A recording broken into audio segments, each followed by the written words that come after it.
खुलुमबाय लोगोफोर गामियारि सोलोंसालियाव नोंथांमोनखौ बयखौबो बरायबाय दिनैनिफ्राय जोङो मोनसे निउस टेक निउस जोङो गिबियाव फुङाव मोनबाय थागोन आपडेट जों दिनैनिफ्राय बानायनो सानदों जिथुनाखि दिनैनि सेथि टेक निउसाव दङ जोंना वाट्सएपनि गोदान रुल्स वाट्सएपआ गोदान मोनसे रुल्स बानायदों जायनि जाहोनाव मिस इनफरमेशन जायफोरनाखि माने नंखाय माने इनफरमेशन बे इनफरमेशना दिनैनि बे लकडाउन समाव बयबो मबाइल बाहायनायनि जाउनाव गोबां माने नंखाय इनफरमेशनफ्रा शेयार खालामबाय थानाय जादों बेनिखायनो बे नंखाय इनफरमेशनखौ बारायनायनिफ्राय होबथानो थाखाय वाट्सएपआ मोनसे थांखि लादों जेरावनाखि मोनसे मेसेजखौ जोङो फरवार्ड खालामनोब्ला जोङो सासेनिसिमल' जोङो बेखौ फरवार्ड खालामनो हागोन दाना नैथियाव दङ IIT रुरकिनिफ्राय गोदान मोनसे COVID-19 नि जि पेशेन्ट्सफोर बिथांमोनखौ ट्रेक खालामनो थाखाय मोनसे गोदान एप्स दिहुनदों बे एप्सआव माखासे गोबां इनफरमेशन जोङो होनो हानाय बा आरो गोबां इनफरमेशन मोननो हानाय जोङो COVID-19 नि सोमोन्दै जों बेवहाय मोनगोन जेरावनाखि जोङो GPS नि थ्रु बेखौ ट्रेक खालामनाय जागोन आरो बे COVID-19 खौ पेशेन्ट्सखौ नोंथाङा बेसेबां खाथियाव दङ आरो बेसेबां गोजानाव दङ आरो बेसेबां सुबुङा माने COVID-19 जों साग्लोबसारनानै दङ बा गाग्लोबजानानै दङ बेखौ जोङो ट्रेक खालामबाय थानायनि थाखाय बियो मोनसे मोजां एप्स जागोन बेखौ दिहुनदोंमोन professor Kamal Jain department of civil engineering बियो रुरकिनिफ्राय बे एप्सखौ डेभेलप खालामदों दानिया जों थामथियाव फैदो जायखौनाखि माने फ्लिपकार्ट जोङो भारत हादरनि मोनसे गेदेर इ-कमार्सनि माबा मालिक होननानै बुंनांगोन जायनाखि माने दानि बे लकडाउन समाव गोबां अर्डार्सफोरखौ बिसोरो एक्सेप्ट खालामनो हायाखै आरो जाउनाव बिसोरो माने माखासे नांगौखिनि जि इम्पर्टेन्ट दानि समाव जि इम्पर्टेन्ट बेखिनिखौल' होदोंब्लाबो अर्डार खालामदोंब्ला बेखौ होनायाव बा डिलिभारि खालामनायाव एसे उसुबिदा जानायनि जाउनाव फ्लिपकार्टआ उबारजों टाइ आप खालामदों बियो भारत हादराव जानाय मोनसे जायखौनाखि बिजनेस टु बिजनेस आखाइ मिलायलायनाय बियो जाहैबाय भारत हादराव थामथि होननानै बुंनांगोन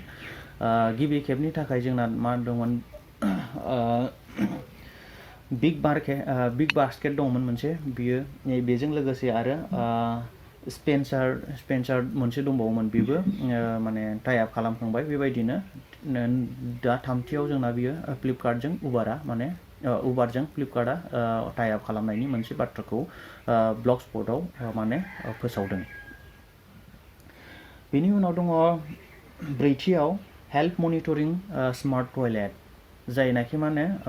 गोदान इनभेन्ट खालामनाय जादों जेरावनाखि माने जोंनि सानफ्रोमबोनि देहानि जि थाथाय बेखौ सानफ्रोमबो जोंनि बे टयलेटनि गेजेरजों जोङो मोनबाय थागोन जेरावनाखि स्केनिं डिभाइसेस थागोन माखासे आरो एनालाइसिस माखासे बाय'लजिकेल एनालाइसिस माखासे डिभाइस बेवहाय मेशिनफोर थागोन जेराव स्केनिं जागोन आरो माखासे जोङो खि आरो हासुदैनि गेजेरजों जोङो बेखौ टेस्ट खालामग्रा मोनसे जायगा थायो बेयाव टेस्ट खालामखांनायनि उनाव नोंथांनि जि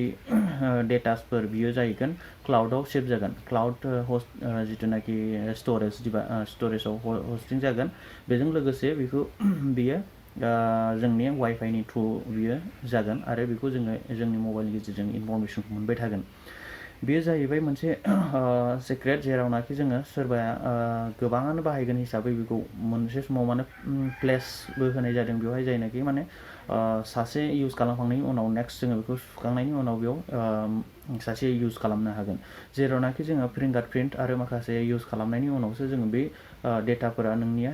माने एक्सेस खालामनो हानाय केपासिटि जागोन बेयो मोनसे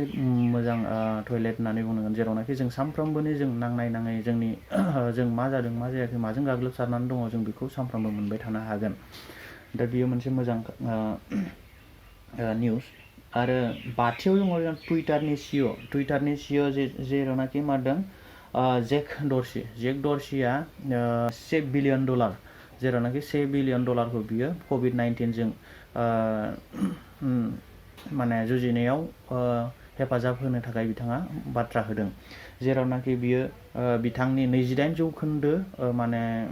बिनि धोननि 29% बाहागो बिथाङा बेखौ माने बुहुमाव बा जों बे आमेरिकायाव बिथाङा होनो थाखाय बेखौ राजि जाबाय आरो बिथाङा बुंबावदों बे जोबखांनायनि उनाव माखासे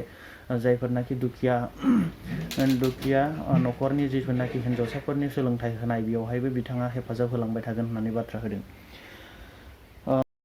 दिनैनि थाखाय आङो बेखिनिखौनो टेक निउसनि सेथि हिसाबै आं लाबोबाय आरो इयुनाव मोजां सानफ्रामबो आङो बेबायदि मोजां लाबोबाय थागोन। दा नोंथांमोना बे भिडिअखौ मोजां मोनदोंबा लाइक खालाम, शेयार खालाम आरो लोगोसे साबस्क्राइब खालामलां चेनेलखौ।